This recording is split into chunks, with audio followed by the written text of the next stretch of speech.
accidentally tricked my neighbor into thinking I was depressed, when in reality I was getting off to people crying.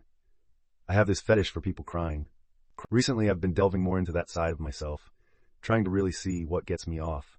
That all culminated in me just watching videos of people crying. Nothing inherently sexual was going on in those videos, and wanking off to that. Since I live alone in my apartment and worked at home, I used the TV in my living room. Unfortunately, I underestimated how thin the walls were. I was about to head out to go get some coffee with friends, but saw that someone had left a basket of snacks and chocolate on my door. I thought nothing of it, maybe someone just moved in or something. No other door had this basket, so I don't know why I briefly thought that. But I do have a penchant for dismissing things that aren't actively affecting my life right at that moment. So I just put the basket in my house and went about my day. I got home and snacked on a few of the chocolate and went about my nightly routine of watching those videos. Then I kept getting more and more snacks put out on my front door, almost every day. Nothing major like the basket I got on the first day, but just little chocolate bars put out on the floor. I just ate the snacks as soon as I see them in front of my door and almost completely neglected the big basket I got.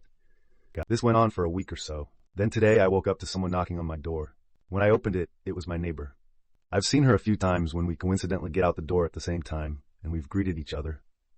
She was holding another basket of snacks and asked me if I was alright from last night, and if I got her other basket. Got confused. I said I was alright and asked why she's giving those to me. Then, she looked a bit embarrassed and admitted to hearing loud crying coming from my apartment since she lived next door. Fuck. She also asked if I saw the note in her basket. I didn't remember seeing a note, but I was too embarrassed to continue this conversation and politely thanked her before accepting her basket and closing the door. Sure enough, there was a note in the first basket that was somewhat buried by the chocolate. If I'd eaten a bit more, I would have realized. It detailed how she'd been hearing me cry for a bit, and then she went on to describe the story of her battles with depression. She then said how she'd love to get to know me, and is there if I wanted to talk about it. What do I do? She seems really cute, and I do want to accept her offer of getting to know her, but I'm not depressed.